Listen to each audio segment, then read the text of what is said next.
minha amiga, sejam bem-vindos para mais um estudo da Bíblia.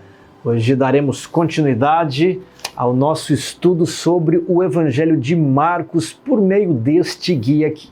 Chegamos ao estudo de número 5, Milagres à margem do lago. Que lago é esse? É o Mar da Galileia.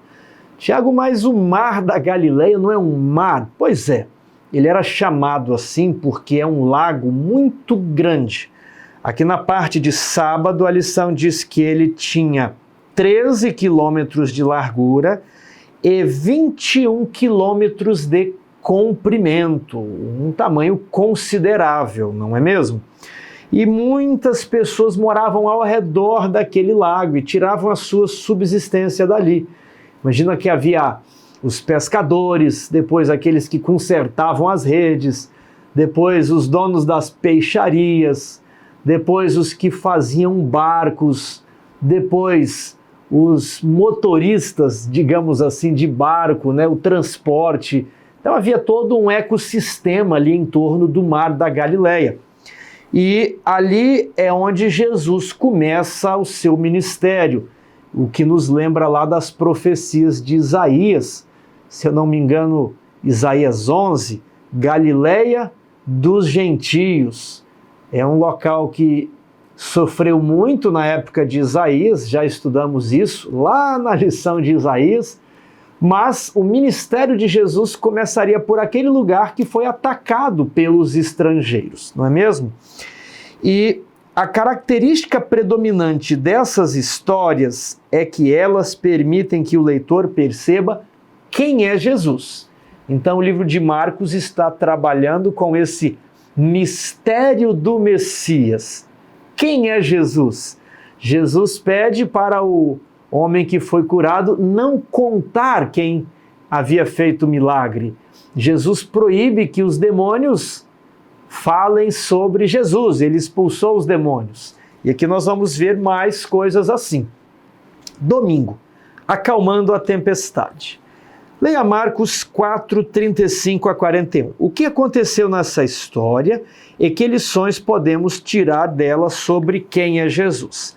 Aqui em Marcos 4, final do capítulo, diz que eles estavam em uma margem do lago, entraram no barco para passar a outra margem e levantou-se grande temporal e o barco já estava a se encher de água. Jesus, muito cansado do dia, porque falar cansa, dar atenção cansa, resolver problemas consome as energias.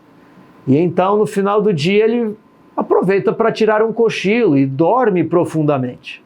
E no meio da tempestade, os discípulos pensam, agora a gente vai morrer?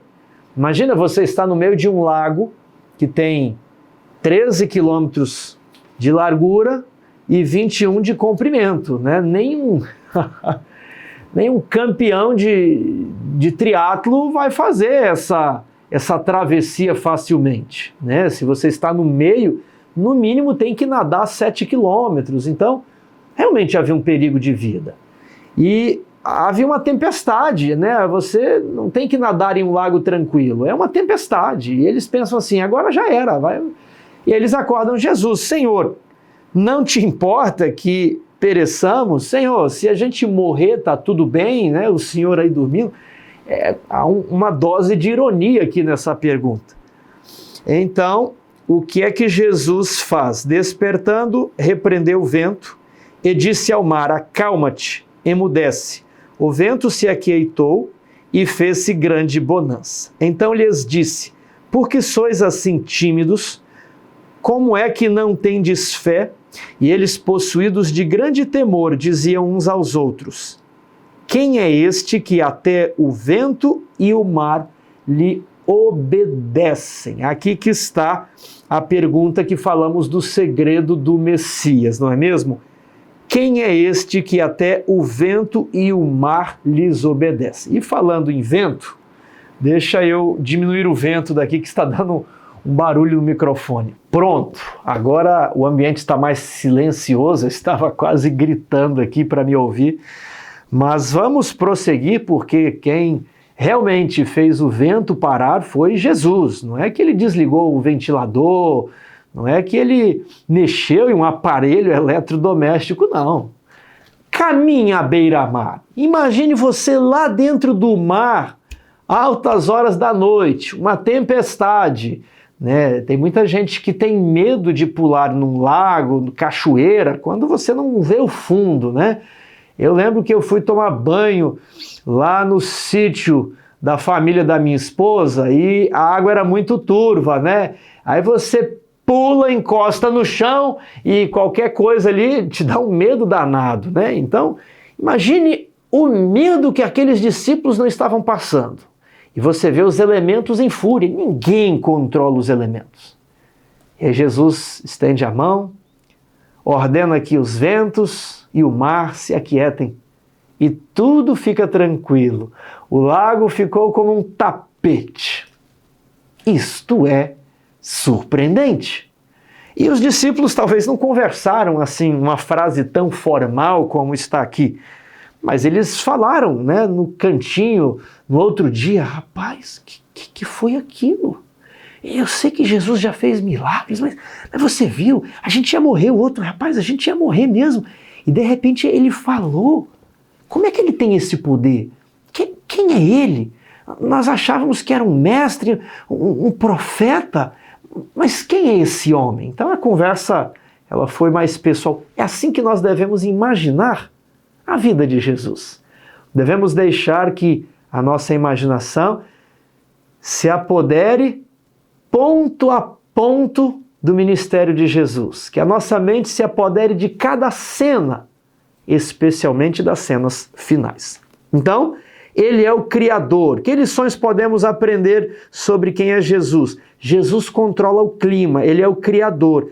Ele tem poder sobre os elementos naturais. E ninguém tem poder sobre os elementos naturais. O homem pode tentar fazer algum tipo de manipulação, mas muito leve. Jesus é quem manda. Leia Salmo 104, 1 a 9. Como a imagem de Yahvé nesse texto se compara a Cristo, acalmando a tempestade. Aqui talvez exija um pouquinho mais de concentração, porque o texto poético de Salmos talvez não é tão facilmente entendido. Eu gosto muito aqui do Salmo 104, tem a música de uma amiga, Mirtes Ribeiro, que é a música sobre esse texto aqui, né? Bendize a minha alma ao Senhor, cantarei eternamente, sobrevestido de majestade, voa nas asas do vento, né? E aqui diz no verso 5, lançaste os fundamentos da terra, para que não vacile em tempo nenhum. Então a terra foi criada. Agora, o abismo estava por vestuário sobre a terra. As águas ficaram acima das montanhas. Você se lembra lá de Gênesis capítulo 1? No princípio criou Deus os céus e a terra. E, estou esquecendo Gênesis 1, verso 1. Vamos aqui. No princípio criou Deus os céus e a terra era sem forma e vazia. E o Espírito de Deus pairava sobre as águas. Em outras versões, havia trevas sobre a face do abismo, era isso que eu estava querendo lembrar.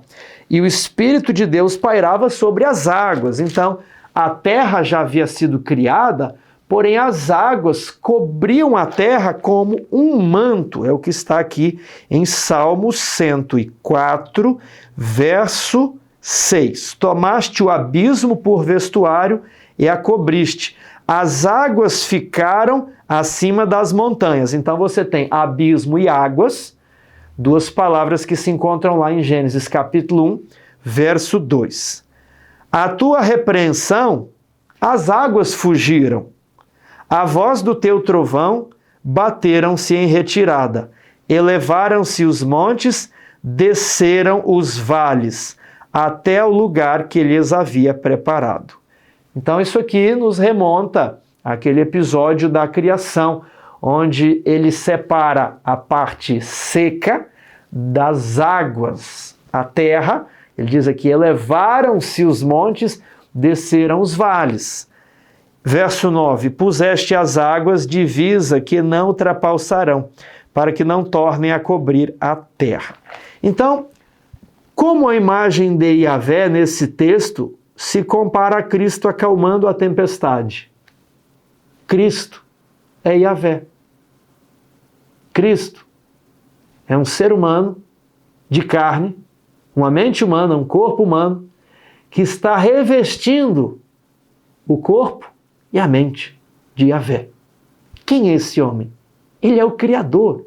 Ele é o mesmo que ordenou e com a sua palavra tudo se fez. Ele criou a matéria do nada. E agora, utilizando a sua palavra, ele ordena.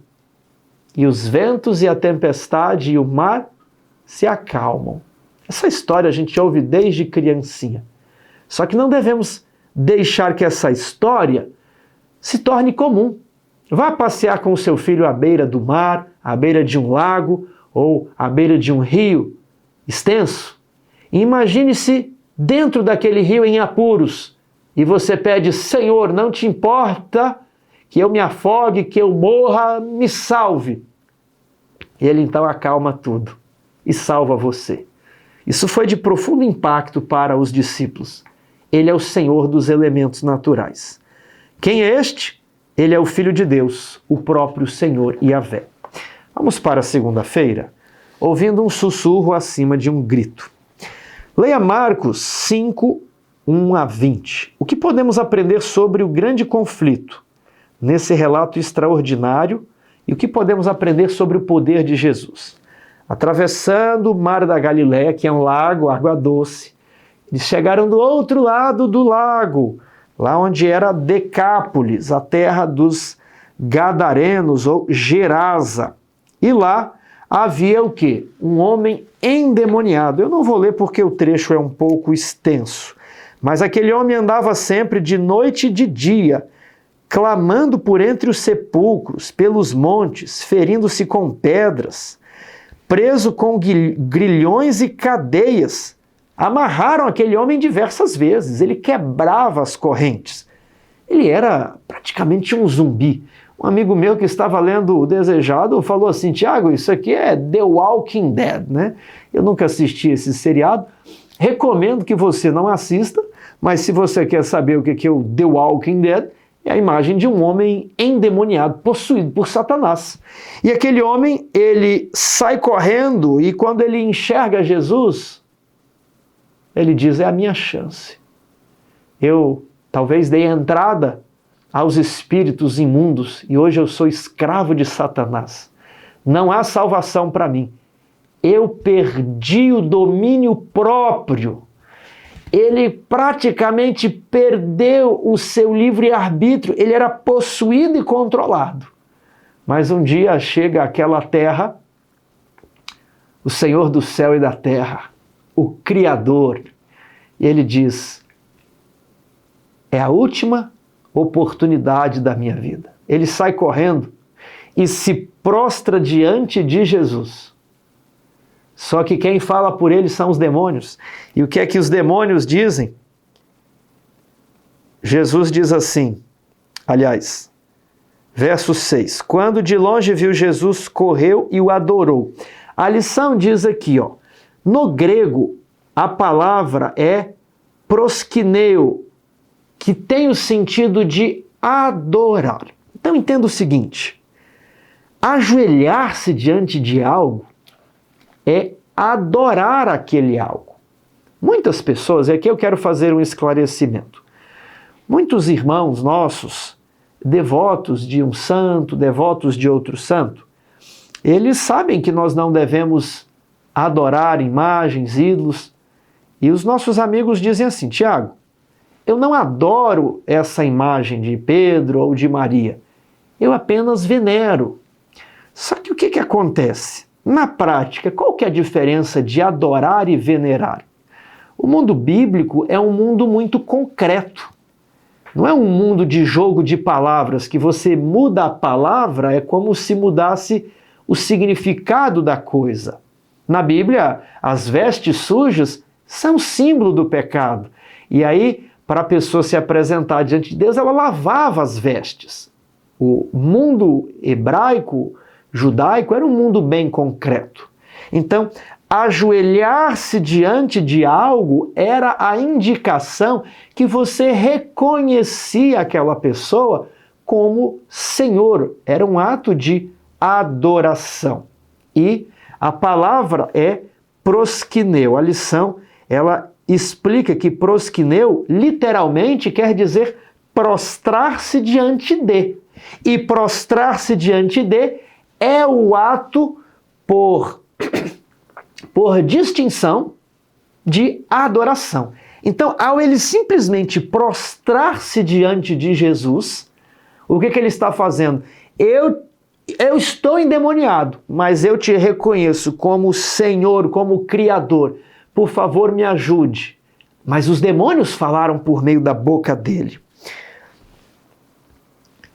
Exclamando com alta voz: que tenho eu contigo, Jesus, Filho do Altíssimo? Conjuro-te por Deus que não me atormentes. Olha que paradoxo. Ele sai correndo, ele não faz mal a Jesus. Ele se ajoelha e adora Jesus. Mas os demônios falam: opa, que negócio é esse? Eu não queria estar aqui, eu não tenho nada a ver com esse homem.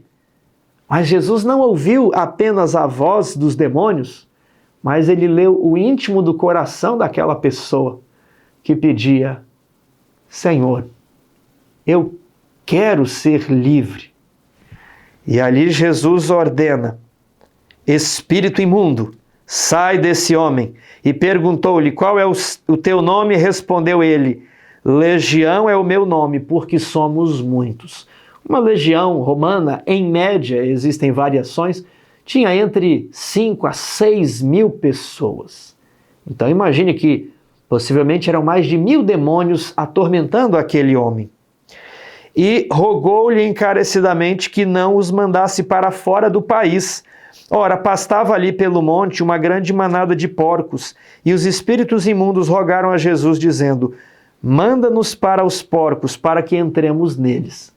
Então isso aqui agradou a Jesus, que desejava ensinar aquele povo que os porcos não eram o animal para ser cultivado, para ser comido. Aquilo não deveria estar presente na vida daquelas pessoas. E os demônios utilizaram aquilo para gerar uma oposição a Jesus. Matando os porcos, ele fez as pessoas da terra não desejarem a presença de Jesus naquele lugar. Jesus permitiu, os demônios entraram nos porcos e se precipitaram em um despenhadeiro para dentro do mar. Eram cerca de 2.000 porcos. Muito dinheiro, ainda mais naquela época. Os porqueiros fugiram e anunciaram na cidade. Então o povo saiu para ver o que acontecera. Indo Jesus, viram o endemoniado, que tivera a legião, assentado, vestido, em perfeito juízo. E todos ficaram com medo, porque sabiam: alguma coisa sobrenatural aconteceu aqui, porque não é normal que esse homem esteja aqui em perfeito juízo, vestido, alguém que só andava pelado, com correntes presas no corpo, todo ferido, um zumbi. Os que haviam presenciado os fatos contaram-lhes o que acontecera ao endemoniado acerca dos porcos, e entraram a rogar-lhe que se retirasse da terra deles. Ao entrar Jesus no barco, suplicava-lhe o que for endemoniado que o deixasse estar com ele. Imagina aquele homem: mestre, eu não tenho casa, não tenho pai nem mãe, eu não tenho lugar nenhum, eu posso ir com vocês? Imagine a sinceridade daquele coração. E o que Jesus disse? Vai para a tua casa, para os teus. Talvez tinha algum familiar, uma pessoa ali, né? Mas Jesus falou: olha, você deve ter família, volta para os seus. Anuncia-lhes tudo o que o Senhor te fez e como teve compaixão de ti. Isso que eu acho bonito. Se Jesus teve compaixão desse homem, nesse estado de degradação, será que ele não tem compaixão de você? Será que ele não vai ter compaixão de mim também? A despeito dos nossos erros, a despeito dos nossos pecados? Quando Cristo veio à terra, as correntes se quebraram. Ele promete libertar todos aqueles que o reconhecerem como o Senhor de sua vida. Igual aquele endemoniado fez. Então ele foi e começou a proclamar em Decápolis tudo o que Jesus lhe fizera. E todos se admiravam. Havia um plano em deixar aquele homem ali. Jesus não poderia pregar porque ele não era mais uma pessoa benquista por causa dos porcos. Mas o fruto da cura espiritual de Jesus iria ser o testemunho. Aquela pessoa iria pregar. Aquele era um missionário improvável, mas ele tinha uma história incrível para contar. Lembre-se sempre disso. Gosto daquela música. As correntes se quebraram quando Cristo veio à terra. E agora nós podemos ser libertos de todos os nossos vícios, de todos os nossos pecados. E se você está sendo atormentado por um espírito imundo, em nome de Jesus, ele vai deixar a sua vida. Se você se ajoelhar aos pés de Jesus e pedir que Jesus entre na sua casa, se você conceder controle total de sua vida, em nome de Jesus, esse espírito vai deixar o seu lar agora. Mas você precisa se ajoelhar, como aquele homem se ajoelhou, e com o fundo do seu coração clamar para que Jesus habite em sua casa, em sua vida, em seu coração. Vamos aqui na parte de terça-feira, na montanha-russa com Jesus. Então Jesus estava de um lado do lago, atravessou para lá, curou o endemoniado e agora ele volta para cá. Que características se destacam especialmente em Jairo? Tendo Jesus voltado no barco para o outro lado, afluiu para ele grande multidão, e ele estava junto ao mar. E eis que se chega a ele um dos principais da sinagoga, chamado Jairo, e vendo-o, prostra-se a seus pés. O endemoniado de Decápolis era um missionário improvável. E agora nós temos outro homem improvável que também se prostra diante de Jesus. Os judeus não se prostravam diante de qualquer coisa, porque para um judeu se prostrar significa adorar. E ao ele se prostrar diante de um outro homem, ele está reconhecendo a divindade de Cristo. Isso é muito forte.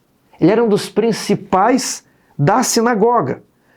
Alguém que não iria buscar Jesus. Agora ele não tem mais alternativa. Ele já buscou tudo e a filha está para morrer. E se ele não faz algo emergencial, naquela hora a filha morreria. E o bonito do Evangelho é que as pessoas se rendem àquela convicção que está ali brotando no coração.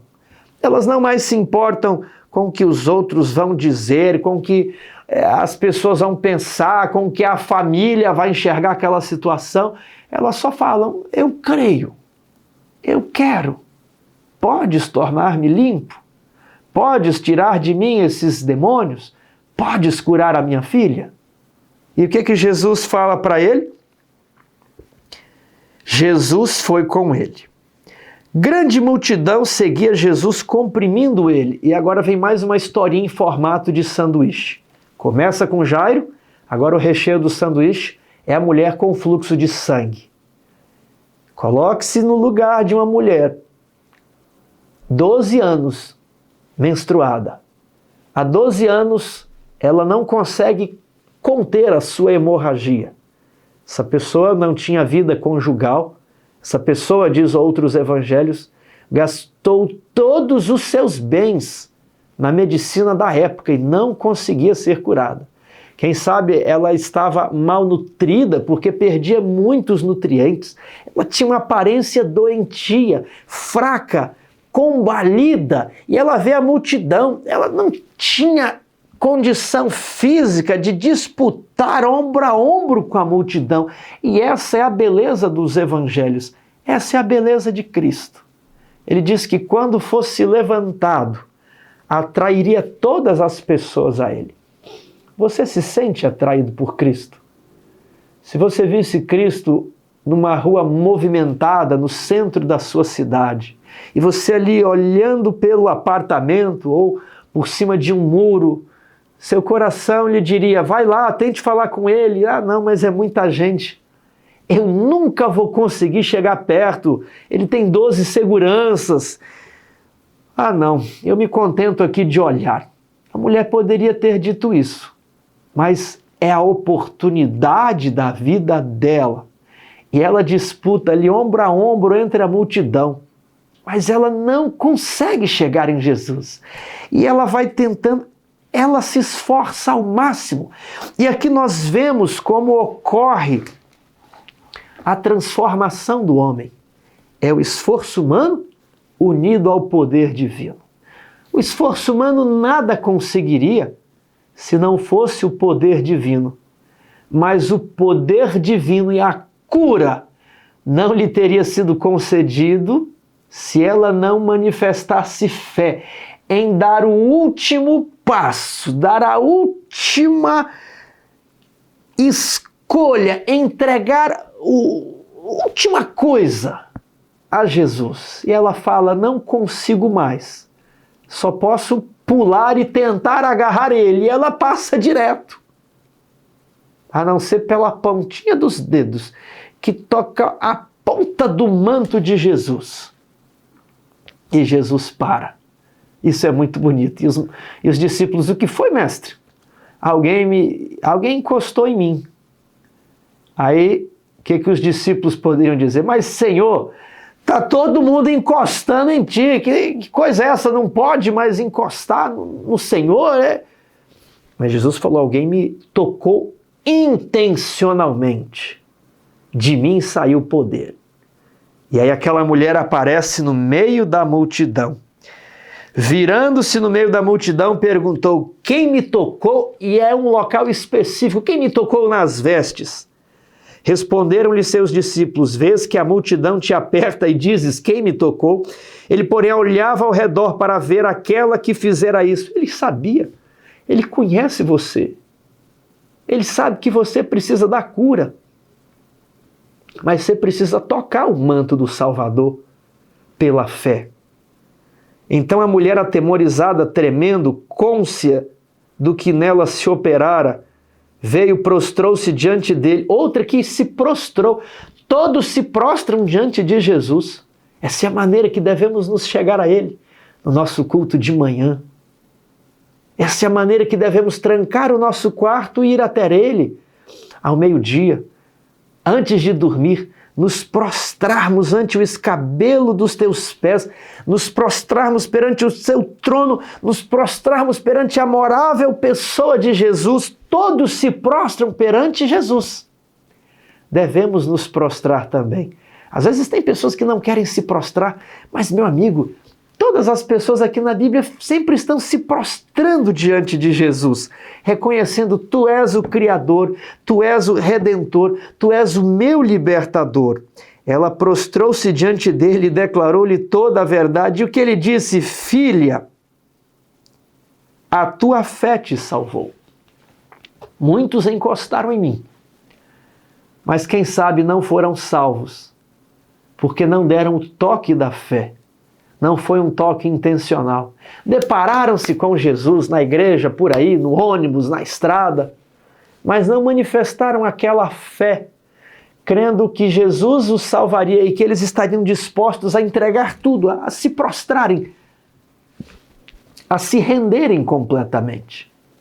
Você deseja se render completamente a Jesus? É isso que cada uma dessas pessoas fez. O endemoniado, Jairo, que não se importou mais com seu status social de líder da sinagoga e vai lá buscar Jesus, que nunca tinha ido para a escola. E agora, vamos acompanhar aqui o restante do texto, né? Estou em terça-feira. O que interrompeu a viagem em direção à casa de Jairo? Uma mulher que desejava ser livre de uma doença que a escravizava, e ela foi livre. E agora, quando Jesus estava ali cuidando daquela mulher, os empregados de Jairo aparecem e dizem o quê? Jairo, não incomode mais o mestre. Sua filha morreu. Imagine que na hora que os empregados falaram aquilo, imagine como é que dói no coração de um pai, porque quando morre já era. Você tenta o médico, é UTI, você gasta dinheiro, pronto-socorro, remédio, vai na justiça, mas quando morre, ainda mais para quem já perdeu um filho, quando morre já era. Aí Jairo falou, não tem mais nada. O que é que Jesus fala para Jairo? Eu anotei aqui, capítulo 5, verso 36. Mas Jesus, sem acudir, sem dar atenção às palavras de desencorajamento que sempre chegam na nossa vida, não tem como, você não vai conseguir, não precisa mais pedir, não precisa mais tentar. Na nossa vida cristã é o tempo inteiro. As pessoas chegando e dizendo, não vai dar certo.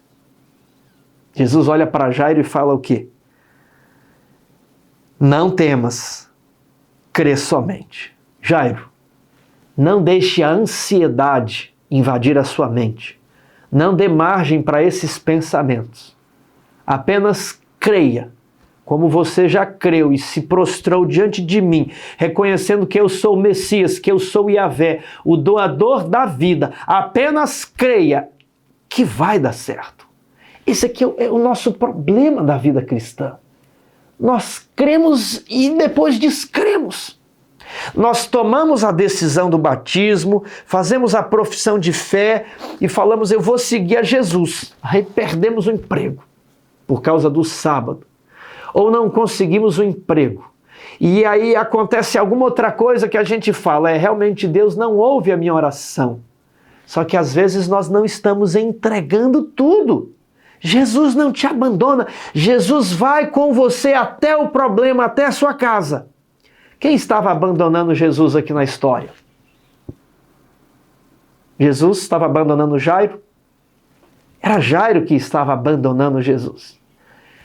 E os que abandonarem a Jesus são os que não vão se salvar. Apenas estes. Se você ficar com Jesus até o fim, mesmo que aparentemente não tem mais jeito, ele vai dar um jeito. Ele vai olhar o seu esforço. Não jogue a toalha. Não desista. Apenas creia. Não tente pegar o volante da sua vida das mãos de Jesus. Creia, entregue. Eu gostava muito de comer. Ainda hoje eu gosto. E certa vez eu conheci a mensagem de saúde. E quantos anos eu relutei para não aceitar aquela mensagem. Depois, quando eu já estava na faculdade, eu me deparei novamente com aquela mensagem de saúde. Só que eu fiz algo diferente. Eu fui ler o que realmente estava escrito. Eu fui ler o Ciência do Bom Viver, que em inglês se chama The Ministry of Healing, o Ministério da Cura. Eu encontrei a cura ali. Aquele livro começa falando sobre Jesus. Depois eu fui ler Conselhos sobre Regime Alimentar. E eu falei, Senhor, eu creio, mas eu não queria largar essas coisas aqui não. Não sei como, mas eu creio. Faça por mim, Senhor. Eu venho até o Mestre, até o Criador. Agora, opere em mim o querer e o realizar, porque nem vontade eu tenho. Eu sei que eu tenho a necessidade, mas vontade não. E Jesus operou em mim o querer e o realizar. E se ele operou em mim, vocês não sabem como eu estava perdido. Vocês não sabem. Eu me encontrei um fim de semana com meus amigos de escola. Eles sabem o quanto eu estava perdido. Vocês não sabem. Mas Jesus realizou em mim. Se ele realizou em mim, ele vai realizar em você. É a palavra dele que está dizendo. A mesma palavra que criou o planeta, que separou a água da terra, a mesma palavra que ordenou que o vento se acalmasse, é a mesma palavra que diz para você, creia somente. Entregue tudo. E eu entreguei. Ele me ajudou a dar os passos na mensagem de saúde. E por que eu estou falando da mensagem de saúde? Porque a mensagem de saúde ela vai arrastando outros bons hábitos. E a mensagem de saúde melhorou demais a minha vida. Demais, demais, demais mesmo. Melhorou a minha mente, melhorou a minha disposição física e principalmente, que é o principal, melhorou a minha espiritualidade. Então, talvez você não quer entregar algo a Jesus. Você está percebendo? E talvez você sabe que tem que entregar. Aí você está buscando a cura, mas você não quer entregar tudo, igual Jairo entregou, ajoelhando-se no meio de todo mundo, um judeu, na frente de outro ser humano, adorando outro ser humano. Imagine como isso não ficou ruim para Jairo na sociedade. Mas ao fazer isso, Jairo conseguiu recuperar sua filha. Quando Jesus chegou lá, assim como a mulher tocou em Jesus, ele tocou na filha de Jairo, tomou pela mão e disse: Talita cumi, menina, levante. E ela imediatamente abriu os olhos. As pessoas podem rir de você. Ao seguir a Jesus, as pessoas certamente vão rir de você. Porque quando Jairo chegou lá com Jesus, Jesus falou assim: ela não morreu, só dorme.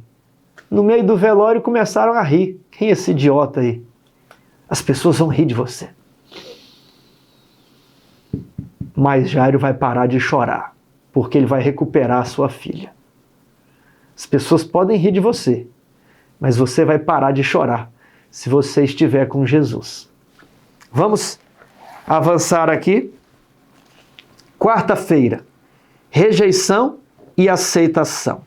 Por que as pessoas da cidade de Jesus o rejeitaram? Capítulo 6 agora. Tendo Jesus partido dali, foi para a sua terra, e os seus discípulos o acompanharam. Chegando o sábado, passou a ensinar na sinagoga, e muitos ouvindo-o se maravilhavam, dizendo: de onde vem a este estas coisas? Que sabedoria é esta que lhe foi dada? E como se fazem tais maravilhas por suas mãos? Então, primeiro ponto. Elas se encantaram com o ensinamento de Jesus, mesmo sabendo que Jesus não tinha estudado teologia, sequer frequentado os grandes centros educacionais da época. Elas ouviram e falaram: poxa, o culto hoje está interessante, o culto hoje está atrativo. Eu nunca tinha percebido isso na Bíblia. Elas se identificaram com Jesus num primeiro momento. Elas viram os sinais, as maravilhas. Poxa, realmente é algo diferente. Mas aí vem o orgulho. A incredulidade bate ao coração. E elas, porque achavam que sabiam quem era Jesus, concluíram que Jesus era alguém que Jesus não era. Os discípulos se perguntavam: quem é este que até o mar e o vento lhe obedece? E as pessoas da cidade de Jesus, ao se maravilharem, primeiro elas chegam a outra conclusão. Não, a gente sabe quem ele é. Não, ele é como nós, é uma pessoa comum. Não é este o carpinteiro, filho de Maria, filho do finado, filho do irmão de Tiago, José, Judas, Simão, né? O filho do finado José. Não vivem aqui entre nós suas irmãs? Ele é pessoa comum. Ele foi para a sinagoga, ele ia para a escolinha com a gente, usava o mesmo banheiro que a gente, comia a mesma comida que a gente. Se ele pode, a gente também pode. Não, a gente vai baixar a cabeça pro filho do carpinteiro. Não vou, ele é igual a gente. Tá se achando, foi para a cidade grande e agora voltou. Ele tá metido. Foi assim a reação. Orgulho e incredulidade. Porque pensavam que sabiam quem era Jesus, quando na verdade eles não sabiam quem era Jesus. Jesus, porém, lhes disse: não há profeta sem honra, senão na sua terra. Os profetas geralmente têm honra, mas não na sua terra, entre os seus parentes e na sua casa. não pôde fazer ali nenhum milagre, senão curar uns poucos enfermos, impondo-lhe as mãos. Admirou-se da incredulidade deles, contudo, percorria as aldeias circunvizinhas a ensinar. Meus amigos, nós temos um profeta em nossa igreja, não temos? A irmã Ellen G. White. Ela não é uma pessoa comum, como muitos querem criticá-la. Ela é de fato uma pessoa comum, ela é de fato. Mas ela recebeu o dom de profecia. Então, aquilo que ela escreveu não saiu da cabeça dela, porque jamais foi dada profecia, que está lá em Pedro, jamais foi dada elucidação humana, mas homens santos falaram da parte de Deus, movidos pelo Espírito Santo. Deixa eu encontrar o texto aqui. Nunca, jamais, qualquer profecia foi dada por vontade humana. Ela não escreveu aqueles livros por vontade humana. Ela não escreveu conselhos sobre regime alimentar por vontade humana. O mesmo Jesus que curou a mulher com fluxo de sangue, o mesmo Jesus que curou a filha de Jairo, que ressuscitou a filha de Jairo, o mesmo Jesus que expulsou os demônios do Gadareno, é o mesmo Jesus que falou, escreve conselhos sobre regime alimentar. Diz à igreja o que eu vou revelar para você, querida Ellen. E desde muito jovem, ela escreveu as coisas que Jesus Cristo, o Jesus de Marcos, ele continua a falar pelos profetas. O Jesus que nós estamos estudando aqui, ele falou por meio de Ellen White. Agora, Ellen White está ficando sem honra, não no mundo, mas na sua própria terra. Como muitos adventistas hoje, estranhamente, estão cada vez mais descrentes no dom de profecia. Eu gosto de dizer o seguinte: não pense em Ellen White, pense em Jesus, que como escolheu vários profetas, inclusive um endemoniado, aliás, ex-endemoniado para pregar, ele escolheu uma jovem fraca, Ellen White. E ela escreveu todos esses livros não por vontade humana. Homens santos falaram da parte de Deus, movidos pelo Espírito Santo. Ela escreveu a mensagem de saúde, movida pelo Espírito Santo. E sabe de uma coisa? Quando você fala de saúde, o mundo inteiro quer aprender de saúde.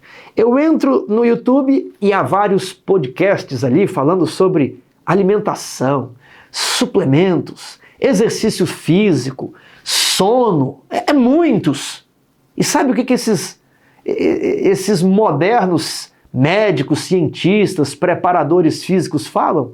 O que Ellen White já falava há mais de 100 anos nos livros. Agora, ela fala coisas que a ciência moderna não fala. Por quê? Porque nós não estamos seguindo a ciência, nós estamos seguindo o dom profético. O dom profético não se engana. Agora, parece que no meio adventista há uma rejeição à mensagem de saúde. E quando você apresenta a mensagem de saúde para grupos que nunca conheceram o adventismo, eles ficam empolgados, maravilhados. E quando eles depois descobrem que nós não estamos seguindo a mensagem de saúde, eles falam assim: puxa, mas com todos esses livros da Ellen White, como é que os adventistas não leem? Eu já conversei com vários. Olha, eu estou gostando tanto de ler aqui Patriarcas e Profetas, eu estou lendo aqui Medicina e Salvação, eu estou lendo Conselhos sobre Regime Alimentar, eu estou lendo Lar Adventista, mudou o meu casamento. Por que os adventistas não estão valorizando isso? É pelo mesmo motivo que um profeta, quando volta para a sua casa, por vezes não recebe honra. E ali Jesus não pode fazer muitos milagres, porque a incredulidade é muito grande em Jesus. Em Jesus, Tiago? Porque Nós não achamos que Ellen White escreveu as coisas da cabeça dela. Nós achamos que Jesus a enviou. A discussão é se ela foi uma profetisa, um representante de Jesus, se ela realmente foi uma mensageira do Senhor, se ela recebeu o dom de profecia ou não. Essa é a discussão. Se ela recebeu o dom de profecia, aquilo que ela fala é uma mensagem de Jesus para nós hoje. 2000 anos depois de Marcos dar essa mensagem para a igreja primitiva. Então, por que eu estou chamando isso aqui?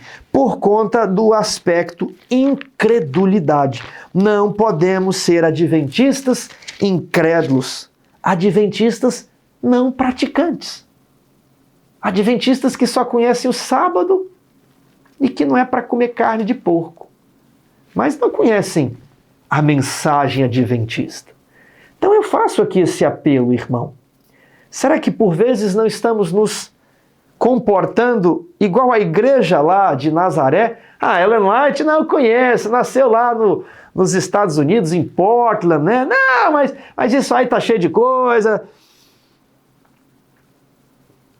E ali Jesus não pode operar em nossa vida por causa da nossa incredulidade. Vamos para a pergunta 7. Leia Marcos 6. Como a missão dos 12 apóstolos estava em contraste com a decapitação de João Batista. Aqui em Marcos 6, eu vou ler os primeiros versos. Chamou Jesus os 12 e passou a enviá-los de 2 a 2, dando-lhes autoridade sobre os espíritos imundos. Ordenou-lhes que nada levassem para o caminho, exceto apenas um bordão. Nem pão, nem alforge, nem dinheiro. Por quê? Não era nem para usar 2 túnicas. Porque o plano de Deus era que as pessoas que ouvissem a pregação dos discípulos sustentassem aqueles discípulos. Porque seria muito difícil que os discípulos tivessem de sair, cuidar eles mesmos da sua manutenção e, ao mesmo tempo, pregar o Evangelho. Então, o plano de Deus é que aqueles que ouvissem os discípulos lhes dessem casa, comida, estipêndio, vestuário. Então Jesus falou: não se preocupem com o que vocês vão levar no caminho. Vocês vão calçados de sandálias, mas não levem 2 túnicas. Eu proverei. E recomendou-lhes: quando entrardes em alguma casa, permanecei aí, até vos retirardes do lugar. Não fique de casa em casa, né? Chegou na cidade, entrou ali, você fica ali. Se em algum lugar não vos receberem, nem vos ouvirem, ao sair dali, sacudi o pó dos vossos pés, em testemunho contra eles. Nem todo lugar que você vai pregar vão te receber. Às vezes a semente cai no caminho, ela nem germina. Então, não fique tão romântico. Preguei e ninguém deu. Não, tem pessoas que não vão receber. A espiritualidade dele não vai bater com a sua. O que é para fazer? Sai dali. Não fica insistindo. Tem gente que está insistindo. Você pregou, você fez sua parte? Sai dali e vai pregar em outro lugar.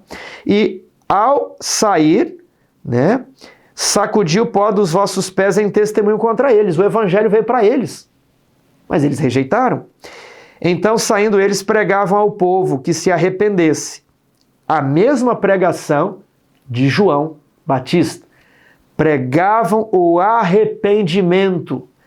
Expeliram também muitos demônios e curavam numerosos enfermos, ungindo-os com óleo. Olha só a unção dos enfermos. A unção é para a cura. Isso aqui é magnífico. E a notícia corria. E a notícia chegou até o palácio de Herodes. E uns diziam: operam nele forças miraculosas, né? Ele é João Batista que ressuscitou dentre os mortos. Outros diziam: é Elias. Ainda outros: é profeta, como um dos profetas do Antigo Testamento. Herodes, porém, ouvindo isto, disse: é João, a quem eu mandei decapitar, que ressurgiu. Então, ele vai contar aqui Ele vai voltar um pouco no tempo e contar sobre como João foi decapitado. Então, o próprio Herodes acreditou que era uma ressurreição de um profeta morto, como que pré-anunciando, como que antecipando o que aconteceria com Jesus. João não ressuscitou, mas Jesus ressuscitaria. Essas histórias paralelas apontam para uma crise que seria enfrentada por Jesus e seus seguidores. O Herodes acreditando na ressurreição e o Tomé falando, eu só vejo se eu colocar a mão. Um outro contraste. Quinta-feira, um tipo diferente de Messias. Como Jesus lidou diferente... Aliás, eu queria falar um pouco aqui sobre a pregação dos discípulos. Eles pregavam o arrependimento. Hoje em dia, talvez pregar o arrependimento não está tão popular mais. Sabe por quê? Porque se Jesus está levando todo mundo para o céu e as pessoas dizem assim, é só acreditar em Jesus que você vai para o céu. Não é necessário o abandono dos pecados. Não é necessário uma transformação de vida. Não é necessário o arrependimento. E quando se prega arrependimento, arrependimento de quê? De que eu preciso me arrepender? Eu não roubo. Estou aqui, sugerindo algo. Não estou falando de mim aqui. Eu não roubo, eu não bebo, eu não fumo, eu não adultero, pago meu dízimo, eu sou bom. Eu preciso me arrepender de quê? Arrependimento não é chorar na igreja, aceitar um apelo e chorar. Arrependimento é sair da igreja e mudar um ponto da sua vida. Então eles pregavam uma mudança de vida, uma mudança de estilo de vida. E eu recomendo aquela palestra dos 10 dias de oração sobre o estilo de vida adventista. Está aqui no canal, procure Estilo de Vida Adventista, Adventismo Vivo, 10 dias de oração. A apostila que a igreja preparou. Nós estudamos isso no início do ano. Porque às vezes se fala sobre arrependimento no púlpito, mas de maneira genérica. E arrependimento de quê? Eu quero citar aqui arrependimento porque Deus nos enviou um profeta e nós não estamos lendo o que ele escreveu para nós. Que profeta, Tiago? Ellen White. Ele enviou aos adventistas esse profeta. Se a pessoa não é adventista, acho que Deus não vai cobrar dela. Isso aqui é cobrado de adventistas. Mas se Deus enviou, você é adventista, inclusive no batismo você foi instruído quanto a isso. E se não te instruíram quanto a isso, reveja lá porque deveriam ter te instruído. Está no voto batismal, o dom de profecia no ministério e vida de Ellen White. E aí, o Jesus quer falar com você. E você fica na incredulidade. É Jesus! Esqueça Ellen White! É Jesus que quer o seu coração. Arrependimento, então, de não estarmos estudando as palavras de Jesus, as mensagens, as cartas de Jesus. Depois, coloca um ponto específico. Arrependimento porque estamos protelando, postergando a mudança do nosso estilo de vida, em especial da reforma de saúde. É um arrependimento específico. Você pode aceitar o apelo na igreja, você pode ir à frente, mas não é o choro que vai mudar a situação. É a sua decisão de sair da igreja e falar, eu vou estudar sobre esse assunto, eu vou mudar, eu quero fazer apenas 3 refeições por dia, se você faz mais, eu quero fazer intervalo nas refeições, eu quero eliminar esses itens da minha vida, eu quero introduzir esses itens na minha vida. Estude. Há muitas palestras boas na internet. Agora, ficar parado, sabendo que há a necessidade de mudança, é algo para o qual deveria haver um arrependimento. Pense nisso. Já entregamos tudo a Jesus? Quinta-feira, um tipo diferente de Jesus, de Messias. Como Jesus lidou com diferentes problemas messiânicos? O missionário, eu respondi, deve ter um tempo de descanso. Jesus chamou os seus discípulos e disse: venham aqui para o canto e descansai um pouco. Onde que está isso? No 34. Mas eles foram para um local solitário e as pessoas descobriram e correram para lá. Ao desembarcar, viu Jesus grande multidão e compadeceu-se deles, porque eram como ovelhas que não têm pastor, e passou a ensinar-lhes muitas coisas. Veja só, Jesus estava percebendo que as pessoas não estavam recebendo instrução. E aqui eu volto no que estou falando. Instrução sobre o espírito de profecia, instrução sobre a mensagem de saúde. Muitas pessoas não estão recebendo essa instrução. E Jesus se compadece de você que está na ignorância. E Jesus vai ministrar para você de algum jeito. Ele quer que você creia. E agora Jesus, vendo que já era tarde e as pessoas não tinham como comer, ele faz um grandioso milagre. Ele reparte a comida e pede que os discípulos distribuam. E a Bíblia diz que eram 5.000 homens, 5.000 pessoas. A maior igreja que eu conheço aqui no Brasil, a maior igreja adventista, é a igreja do NASP Campus 2. E se eu não me engano, lá cabem 3.500 pessoas. Agora imagine aquela igreja lotada e mais 1.500 pessoas. E Jesus e os seus discípulos, os seus diáconos, deram comida para todas essas pessoas. Só que a Bíblia diz que eram homens, 5.000 homens, o que facilmente a conta chegaria a 10.000 pessoas. Isso é incrível. Se você estivesse ali, você ia comer em silêncio, só pensando a comida que Jesus enviou para mim. Jesus sustentou os nossos pais no deserto com o pão que cai do céu. Jesus na nuvem fazia cair comida do céu. E agora quando Jesus desce ao planeta Terra, ele multiplica o alimento. E ele diz: eu sou o pão da vida. E agora eu faço a pergunta: não deseja você também se alimentar da maneira que Jesus orienta? Não deseja você estudar os livros Conselhos sobre Regime Alimentar e Ciência do Bom Viver? Veja na editora Luz do Mundo, nós estamos com a linha do Espírito de Profecia, capa dura, nós estamos com as lições da Escola Sabatina, ainda temos algumas lições, Veja lá, Ciência do Bom Viver, Conselhos sobre Regime Alimentar, O Desejado de Todas as Nações. Porque se você estivesse lá e Jesus fizesse a comida, você se recusaria a comer? Não. Mas e hoje? Se Jesus dá novas instruções para seu povo hoje, por que vamos rejeitar as instruções daquele que veio aqui na terra para ser o grande pastor do rebanho?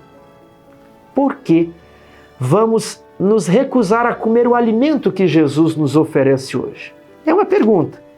Eu insisto com você para que estude esse ponto, para que tome uma decisão específica na sua vida. O arrependimento ele é assim. Eu vou me arrepender de quê? É um ponto específico. Não se preocupe com os outros.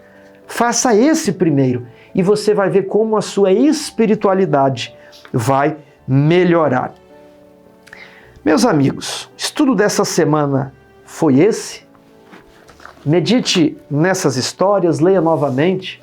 Procure compartilhar esse amor de Jesus com as pessoas. Mas demonstre que esse mesmo Jesus ainda nos fala nos dias de hoje e nos dá instruções específicas sobre esta época do mundo por meio do Espírito de Profecia.